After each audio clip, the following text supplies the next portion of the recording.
top 10 favorite Buffy and Angel seasons. Part 2.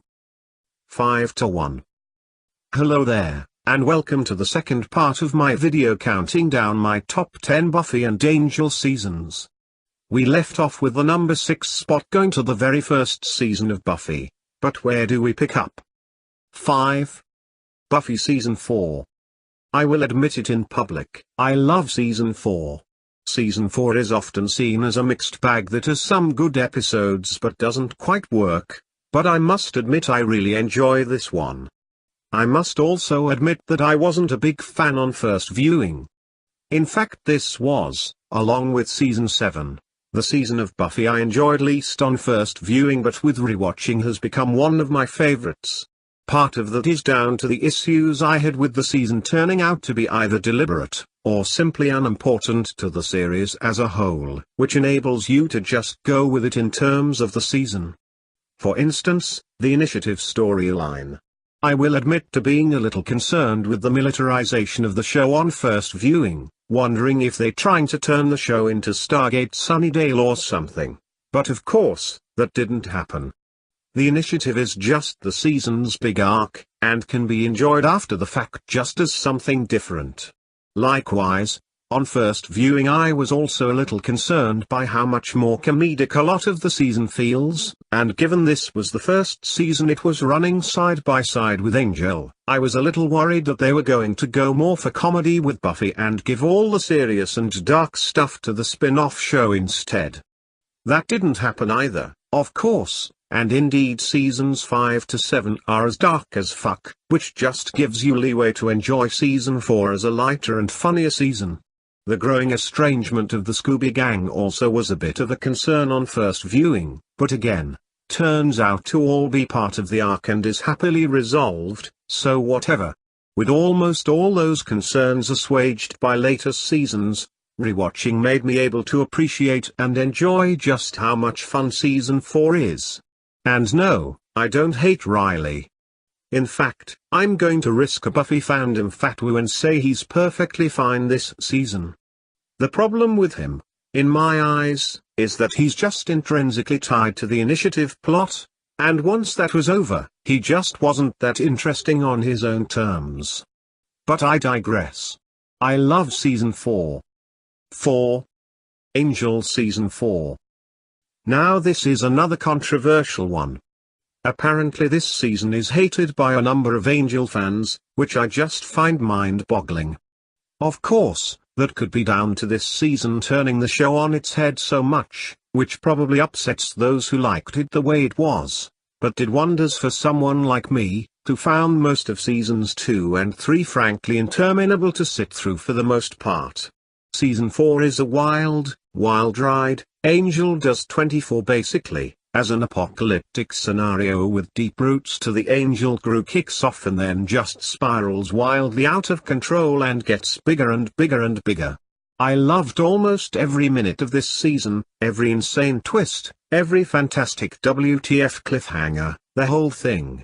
I cheered my ass off when the Beast slaughtered the terminally dull Wolfram and Hart, and the last section of the arc with Jasmine and the establishment of peace on Earth, albeit at the complete cost of anything resembling free will, is hands down one of the most batshit crazy things I've ever seen on TV.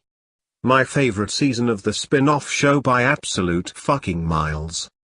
3. Buffy Season 3. Once my favorite season, Season 3 is still a fantastic season, ending the high school years of the show with a bang. The Mayor is one of my absolute favorite villains. Harry Growina playing this evil character with such charm and humor that it's hard not to like him even when you know he's several steaks short of a barbecue. The season also introduces another massive fan favorite in Eliza Dushku as Rogue Slayer Faith and, albeit completely unintentionally, even helps set up the spin-off further with the arrival of Alexis Denisov as Wesley. Add to this some fantastic episodes like The Wish, Earshot, Doppelgangland, Graduation Day, and one of my unsung favorites, Gingerbread, and you have a winner. 2. Buffy Season 2. Many people say this was the season where they really got into Buffy. It was the first season for me, to be honest, but Season 2, the first full proper 22-episode season, is certainly the point where the show opened up and began to really strut its stuff and show what it was really capable of. Spike and Drusilla arrive, the former being way more important than anyone could have known at the time, and the Angela suck was like the best thing on television in 1999, bar none. 1. Buffy Season 5. My favorite season of the entire Buffyverse. I have literally just finished, like last Friday, another rewatch of Season 5 and it remains fantastic. It's not completely perfect, I mean Riley should probably have gone at the end of Season 4, but it's pretty damn close. The introduction of Dawn could have been a disaster, but the writing, Michelle Trachtenberg's stellar performance and the chemistry she has with all the cast, but particularly and crucially with Sarah Michelle Gellar, sells it completely. In fact, for my money Season 5 has the best, most consistently written and cleverly plotted story arc of any season. The way the mystery of the key, Dawn, Glory and Bennett Al is set up and then cannily and craftily extrapolated on over the course of the entire season is genuinely brilliant writing. Likewise, it's a massive season for Spike, who starts off as the neutered comedy relief he was in Season 4, develops a romantic and sexual obsession with Buffy that starts off hilarious, then gets kind of creepy and disturbing, and then genuinely inspires this once dangerously evil character to acts of genuine heroism and selflessness. Like I said, aside from Riley basically being unnecessary from day one, I really can't fault any of the season, and The Gift is also my favorite finale. And that's why Season 5 is my favorite season of the whole Buffyverse. Geez, and I didn't even mention The Body, simply one of the finest, most raw and real episode of any television show ever produced. Pure class.